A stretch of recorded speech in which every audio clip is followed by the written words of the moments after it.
Christmas was fast approaching. All the engines were working hard and enjoying the festive season. The passengers had stopped grumbling and instead hummed merry tunes or sang Christmas carols on the platforms. Thankfully, little snow had fallen, which was a huge relief for Thomas, who disliked his snowplow. Everyone loved this time of the year, but there was one who loved Christmas the most. Deck the halls with boughs of holly, fa la la la la la la la la. 'Tis the season to be jolly, fa la la la la la la la la. Pipe down, Percy, snorted James. You're giving me a headache. You should know by now that Percy loves Christmas, said Gordon dryly. But he takes it over the top, replied James. I'm just getting into the Christmas spirit, Percy said cheerfully. More so than you are, James. Ha! James huffed. This is going to be the best Christmas ever, said Percy excitedly. Gordon rolled his eyes. Poor, you say that every year, Percy. There's no such thing as the best Christmas ever. Why is that? Because they're all the best, you silly little engine, Gordon said heartily. Everyone laughed. One cold morning, Percy was happily shunting in the yards when he saw the Fat Controller approaching him. Good morning, Percy, said the Fat Controller. You look cheerful. I am, sir, said Percy. I'm excited that it's nearly Christmas and for the annual carol party at the big station. That's good to hear, smiled the Fat Controller. I have an important job for you, Percy. One of the factories at the harbour has recently overhauled their old machines and hardware. I'd like you to take the old machine parts to the smelters yards. It will take a few days, but could you do that for me? Yes, sir, said Percy. Splendid, said the Fat Controller. I knew I could rely on you. And with that, the Fat Controller walked away. Percy left to collect the trucks. None of the engines liked going to the smelters. The area gives off an eerie tension in the air, along with the noisy sounds of purring machines. The line outside was covered with old rusted cars, machines and engines. Percy did not let this deter him from doing his job. He arrived at the smelters on time. There he spotted Arry and Bert in the yards close by. Hello, whistled Percy. Oh, what do you want? Arry grumbled.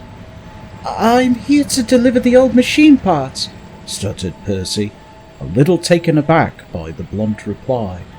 Go up a little bit and leave the trucks by the sidings. We'll pick it up later, sneered Bert. Percy did what he was told.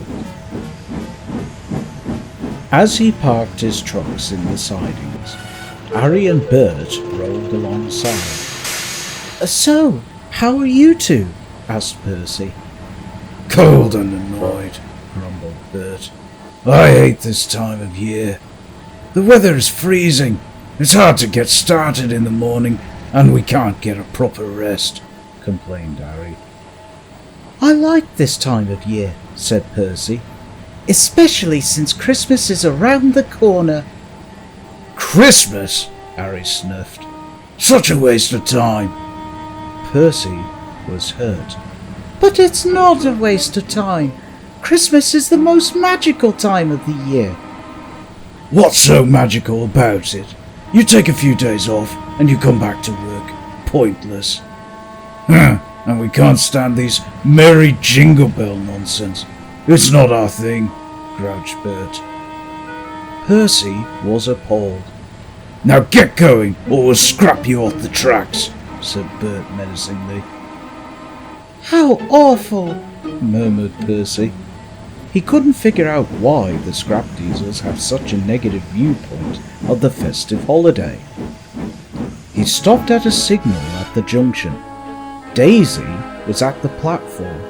She noticed Percy deep in thought. "Something troubling you, dear?" she asked. Percy told her what Arry and Bert said.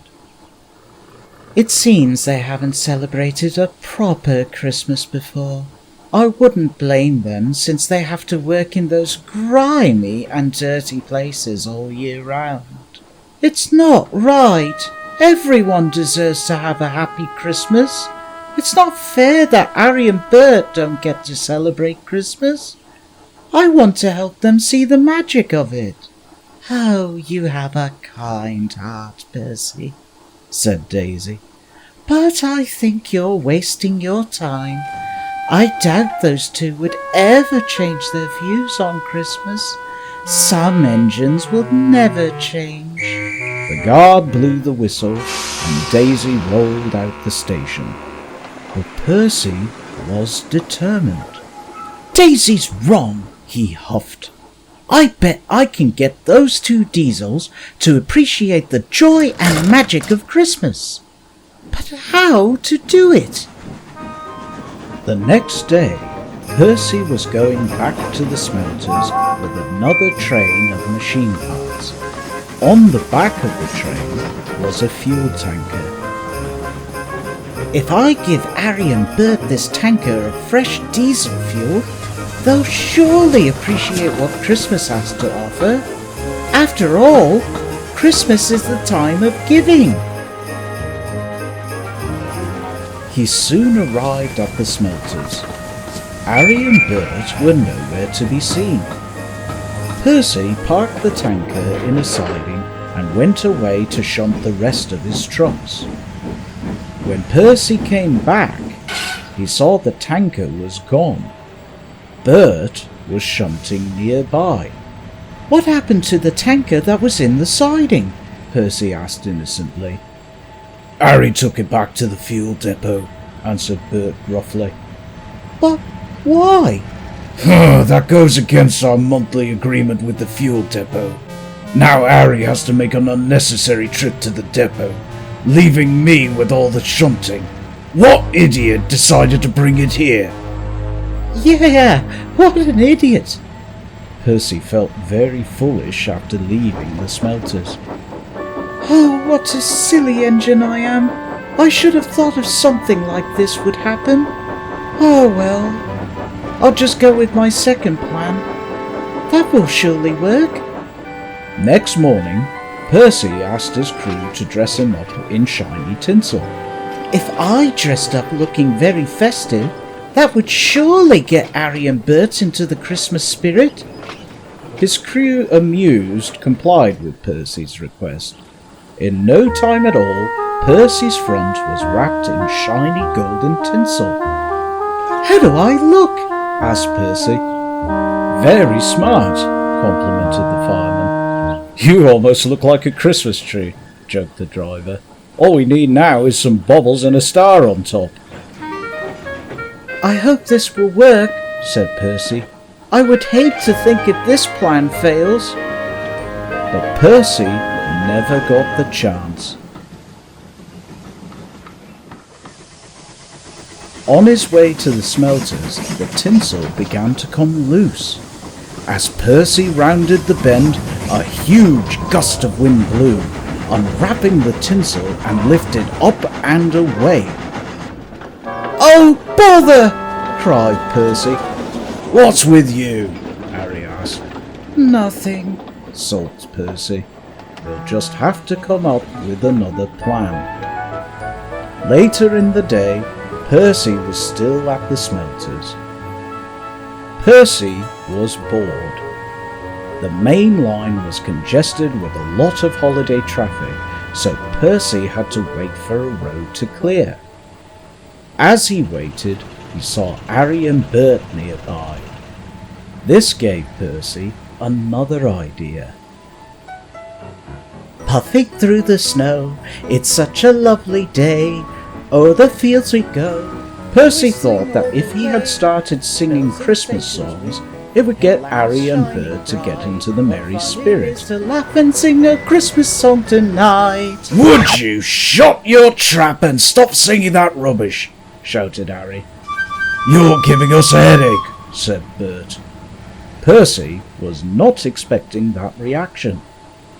"Why are you singing that?" growled Bert.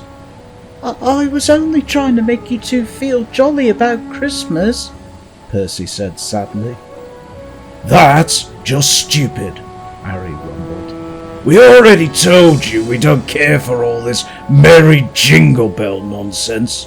Yeah, what made you think we would ever participate in your little plan?"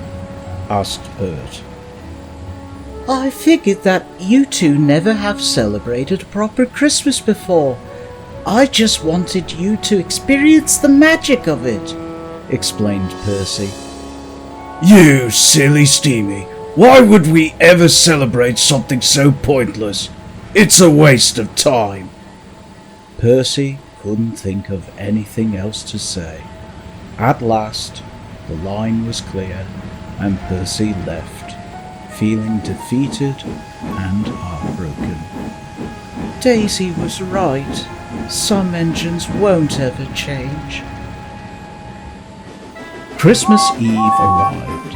The engines were very busy that day, pulling their trains full of people wanting to get home to their families. Percy was pulling the mail train, taking parcels and presents to all the stations. The thoughts of changing Arry and Bert's views on Christmas were erased with his excitement for the carol party at the big station. That evening, at the smelters, Arry and Bert were resting in the sidings. They had finished their work and were about ready to go home. "Show wheel, you two," the smelter's yard manager said. "You have one more job before you retire." The diesels groaned. "I don't want to hear it," came the gruff reply. "Station master at Wellsworth says they need their empty trucks back, and you two are going to deliver them." Reluctantly, Arry and Bert complied. They arrived at the station and shunted the trucks into the sidings. You two require a refuel," observed their drivers. They soon were refueled and started to head home. But they hadn't gotten far. "Fenders and scrapes!" coughed Arry. "I feel sick." "So do I," groaned Bert. Their drivers diagnosed them. The issue wasn't hard to find. We must have taken on bad fuel. We'll go call for help." Percy was at the junction. He just delivered the last of the parcels and was preparing to leave for the big station. "Don't go anywhere yet, Percy," called the station master. "What's the matter?" asked Percy's driver. "I received word that Arry and Bert have broken down at Wellsworth. You're the closest engine to them. Can you go and rescue them, please?" Percy was hesitant. "Come on, Percy," said his driver. "I know they're not the nicest of engines, but I don't think they deserve to be stuck all night." Percy sighed. "Oh, you're right, driver. We should go and help," he smiled. "After all, Christmas is also about helping others in need, even if it is engines like Arry and Bert."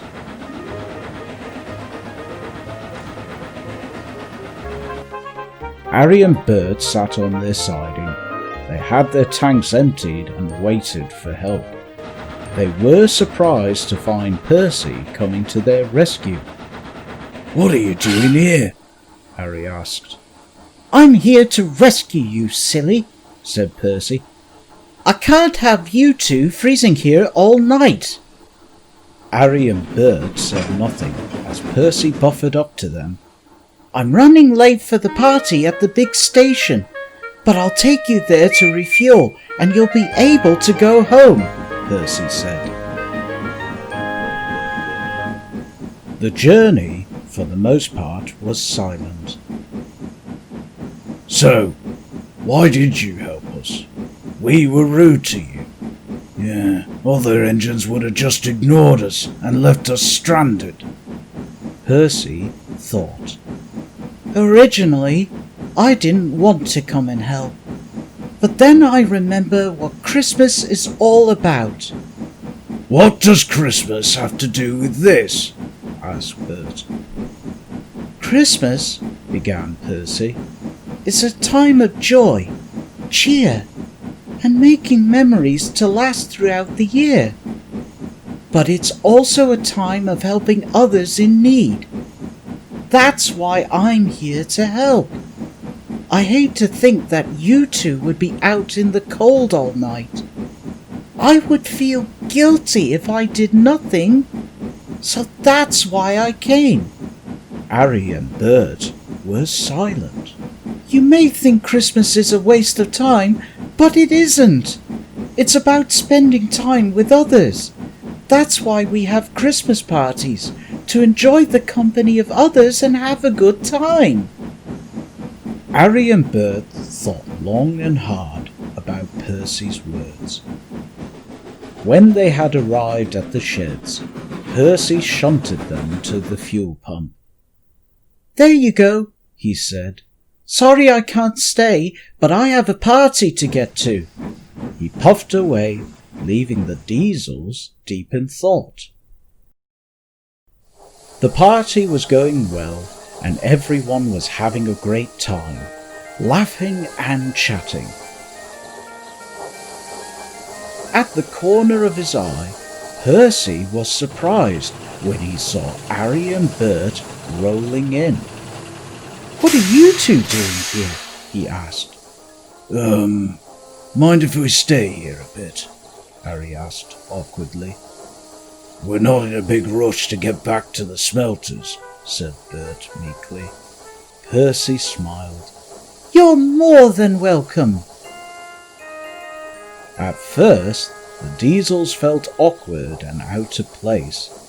It took some time until gradually they began to relax and enjoy themselves, and it wasn't long until they began chatting and laughing with the other engines. When the party began to die down, Arry and Bert spoke to Percy. We, wanted to thank you for rescuing us and showing us what Christmas is all about, said Arry. We've never had a proper Christmas celebration before, as most of the parties were for the steam engines as they were the dying breed, added Bert. I suppose that stayed with us for a long time. I'm glad you two enjoyed yourselves, smiled Percy. But I don't think this means we've taken a liking to you stinky steamers, grinned Arry. I wouldn't have wanted it any other way, you dirty Diesels, said Percy cheekily. And with that, Arry and Bert headed off for home. Percy knew that Arry and Bert would still be devious and grim towards steam engines. After all, it's just who they are. But Percy felt like for once, Arry and Bert have changed a bit. It just goes to show that some engines really can change. Well, for Christmas anyway.